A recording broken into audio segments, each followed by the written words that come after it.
Yes, guys, and a welcome from me, Coach Manager 0102, an insight into a legend.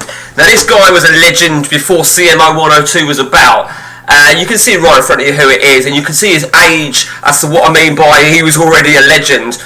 The great Neville Southall starts the game at Real at the age of 42 years. Now, I ain't going to preach about how great of a player he is in the game because I couldn't tell you for shit how good he is in the game. But Neville Southall was someone I used to watch growing up. I always remember a game. I think it was a goalless game, Liverpool Everton, and it was Grobler one end and Southall the other, and it was just an amazing game in terms of the goalkeeping. But Neville Southall, Big Nev, as some people do call him, and I looked at some pictures earlier on today, and fucking hell, he's a big bastard, isn't he? He's like a real proper heavyweight. But predominantly, I'm sure you already know this, but he made his name as Everton number one. I think he was with Everton from the early 80s right through to the late 90s. So he really he dotted about all over the shop, sort of like post millennium. He didn't really have massive amounts of games. He was pretty much as an understudy the most of his twilight of his career.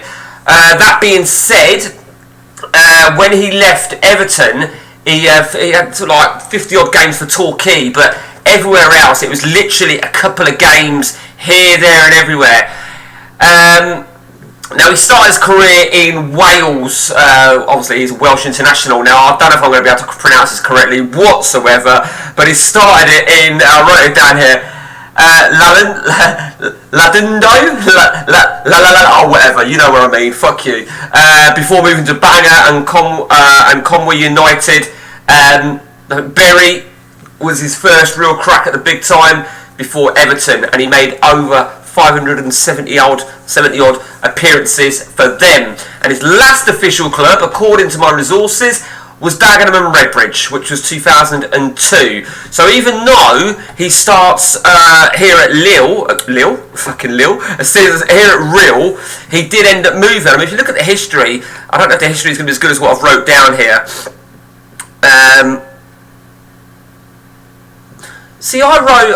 wrote 53. Fucking hell, I wrote that down. I never look at the history on this. 53. I never look at that. But if I'm honest with you, I was under the illusions he had a couple of spells in between. He would have actually, wouldn't he? Look, between Torquay and Real, I thought he had some spells somewhere else, and I'm pretty sure he did, to be honest with you. I think he had a couple of games at Doncaster. I thought I wrote Doncaster down somewhere. I don't know, but either way, in terms of Wales, 92 caps. I actually thought he reached 100, but not to be. And now teams managed. I wrote these down because I thought this was quite interesting, something I never knew. In 1999, so this was before he even retired officially as a footballer, as a goalkeeper, he was a Wales caretaker manager. Never knew that. He took charge of Dover Athletic 01 to 02 and Hastings United 04 to 05. 09 caretaker manager of Margate. It's a shame really because you get all these players, great players who get jobs. Let's take someone I dislike, Steve Bruce, who has job after job after job, gets sacked all over the shop and keeps getting opportunities. Mark Hughes is another prick. And then Neville Southall, right? He's a legend in his own status. Just because he was a goalkeeper, don't make him any less of a legend than what Mark Hughes was. And we'll take Mark Hughes because they were both Welsh. So, those two will know each other. I've just read something, guys. This is interesting.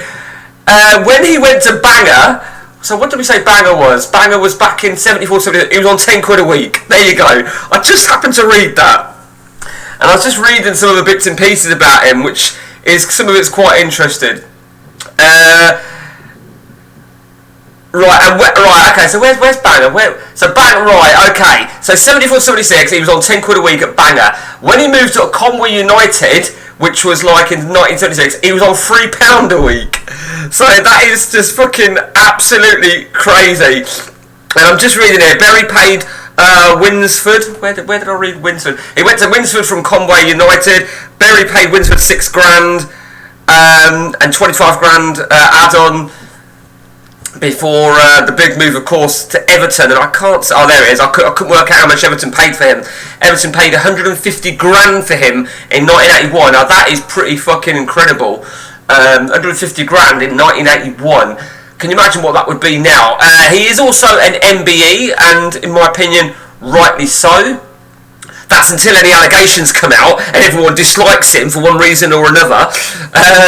Right, so that's where we're at then. That is Neville Southall. If you've got anybody you want as an insight into, do let me know. Neville Southall is now 64 years of age. I think he ain't long turned 64. He's such a huge bastard. Some of the recent pictures I've seen of him are horrendously zoomed in. And that picture that I'm looking at right now, it's not the picture you're looking at, it's the picture I'm looking at is from 2007.